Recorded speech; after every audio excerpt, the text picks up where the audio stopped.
Hey guys, What If Does Gaming here, and today, I don't know what's going on, like I'm actually on some kind of AD carry hype at the moment. I don't know why I want to play AD carries, but actually they are quite fun. I still don't like them, that is for sure. So after I have been using Slimz in the jungle, and I have posted a video here on this channel where you can actually see how good Slimz can be even in the new meta, or maybe especially in the new meta. I thought about doing something with him on the dual lane, and this is going to be my Slimz Luna Bunny first timer, me being a dual laner with Slimz. I haven't played Slimz a lot, like I play him usually in the 3 versus 3 because his stun spear with the long range is just really broken. The utility that you get from it is really good, and the combination with Pura actually paid off quite well because she's able to heal things, and while she's not the strongest support, I think the support that she offers from being just there healing stuff up is actually quite beneficial. Unfortunately, we are standing on a lane against Yorn and Elsu, which is not really the thing that you want to have, but the good thing is as they're dishing out quite a lot of damage, a more defensively played Pura is actually quite good. Spear hits here, that's a good thing, and I think the mobility that Slimz offers by using his 2 is actually quite good against those guys. I do get the bird in the wrong spot or in the wrong timing. Like, it would have been better if I would just have waited a bit and then spear it just to get the gold and the experience points, because as those guys are actually sharing their HP, that's something that's good for me, because of course I'm sharing my stuff with Pura as well, but if one of them would go into the jungle and would do stuff there, that would have been even better, and we are able to fight off the Fenrir. Not getting too much damage here by Fenrir, which is alright. Like, it could have been worse. He was on level 4 something, I guess, so he's already had his ult. But you guys will see that our Necroth is really good. Like, he's going to be, I think, he's going to be the most influential guy in the video, and you can see how I finish off an easy peasy Yawn. Like, that was a gift, that thing. I don't know, I think he had some network issues, because you can actually see, I think 2 or 3 times that Yorn is just hanging around somewhere standing without doing anything, and I think it was just like broken connection. But and that spare was wrong. Like, I should have waited for him to walk out of the distance and kind of guess his way, read his movement, and then just throw that spear into his walking distance, or into his into the path that he wanted to go, like with a little bit more foresight. But yeah, that's how things roll. I mean, we're even in kills. That's all right. They're dealing a lot of damage, those 2 guys, but I'm still sitting here on low health, and everything is good. Fenrir goes in, good for us, lucky for us. We see him early enough, which means we can just go out. I don't know why I made this, like why I went into that brush again. I'm lucky that I can just jump out of his ult. I don't know why he's not calling it back. I think that was the new stuff that Fenrir is able to do. And Yorn just times his stuns really bad. Like, I have hit someone in that brush. That was a good one. But yeah, Yorn just doesn't seem unlucky. And look at that. Like, she's able to get me at least half a health bar back, which is alright. Like, yeah, I completely messed up that one. Like, that was really bad. Now Necroth goes in, and I'm like, hell yeah, Necroth, we are helping you out here. So first defending thing. I have to go out here because Fenrir just deals too much damage for me.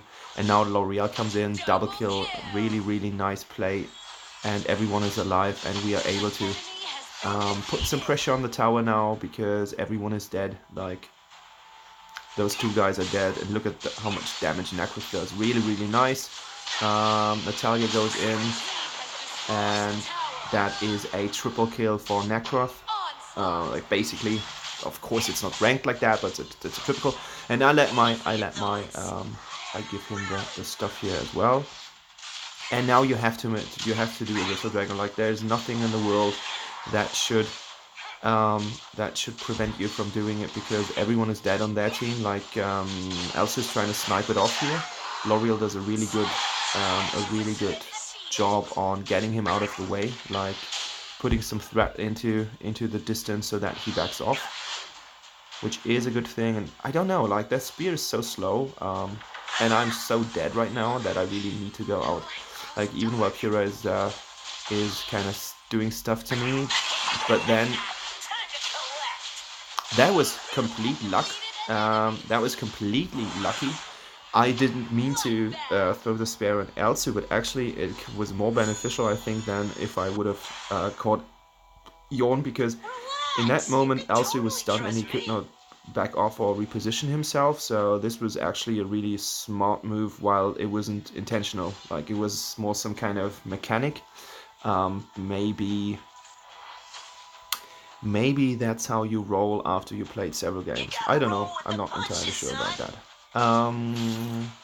Yeah, I'm stealing some farm here at Arthur's just because I see that tower is low and he was fighting against 2 people before. So I want to help him out, and I want to break that tower.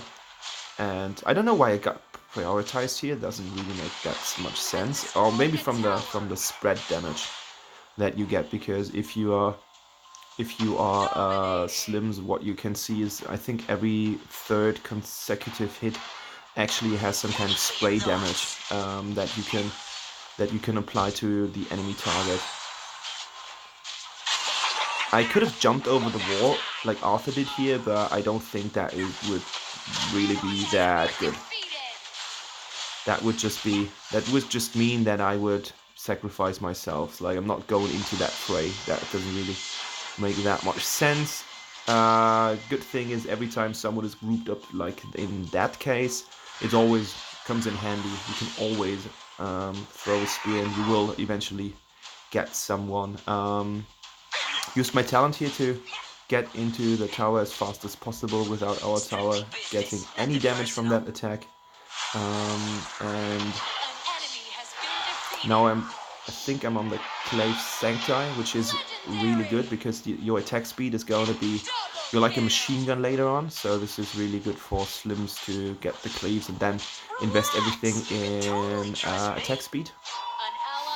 As your attacks, the thing with Slimz is, you will get more stuff out of attack speed than most of the other AD carries. Of course, your auto attacks do damage as well, but your ult does more damage every time you hit something, and you will see that spread damage that you can apply to the back rank. So the faster you attack, the more attacks you're able to dish out. So you wanna go into attack speed. That is like the bread and butter, at least from what I found out so far. If you have a different opinion, or if you have a clue or an idea what to do with Slimz, just put it in the comments below. As always, feel free to offer your opinion as well as I offer mine in my videos. You're good to go. Abyssal Dragon is quite easy here. Everyone is grouped up in the middle. Elsa has the right idea and tries to finish it off again, stealing the Abyssal. That wasn't planned. Like, I can't take that from me. Yawn is really difficult here in that situation. He should not do that. We're trying to get Fenrir here, but this is not gonna happen. Like, we don't have any wave, and he is just on the tower waiting for his guys to come back, and that's what he should do. Like, no risks here, no crazy tries. He needs to protect his realm, and that was the only thing that he can do. And now we're sitting in that tower. Now we're going into the middle towers. There comes the next wave, and it's just a matter of time. And that was it. That we got another tower, and I think this is the time where you actually realize you're losing the game, because we have 15 kills more than the enemy team. We're standing completely in their jungle, and they can't do anything against it. Like, they they can't defend it, they cannot do stuff against it, and that was stupid. Like I didn't think that Natalia would be able to dish out so much damage, but she could, and there is a dead rabbit because of that. Going with Blitzblade now, another good invest, I guess.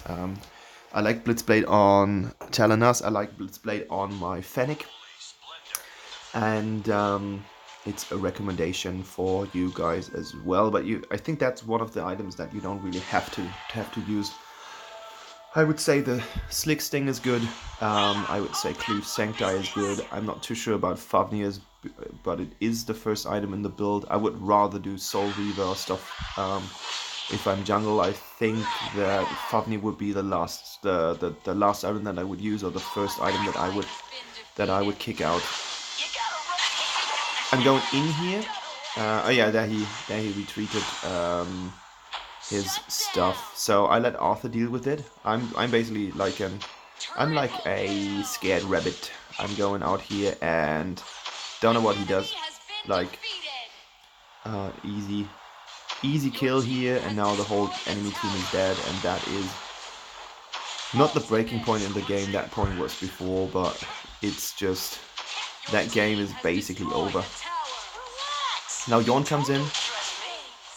I'm throwing a spear into his face and getting out into the jungle to get some health back, using the Fafnirs as well as my crazy attack speed right now. And yeah, I call the Abyssal Dragon to get the Abyssal Dragon buff, because we are going in. That will be quite easy for us to catch without any actions of the enemy. Now I've got the Blitzblade, now my attacks are even faster, and I have this Blitz effect on the passive, which is really nice. And as you can see, like even while we were doing Abyssal Dragon, my health is almost full. I always go into the jungle to do stuff. Get Natalia here, she's caught off quite easily by me. Now will be the time for our Pura to shine. I get the double kill, which is quite nice, but you can see that I did a lot of assists, like 11 assists. That is not always the case if you are playing the AD carry, but yeah, it doesn't matter, like just one death, and yeah, the other stuff. Now I've got the Tempest Blades, even more attack speed, and that just seems a little, those actions just seem a little desperate. Like that's the stuff that I would use for it. And now we have to get it. Now we have to push. I need to get out again. I was the only hero in, and I just move around the core, and there we go. Another Slimz win.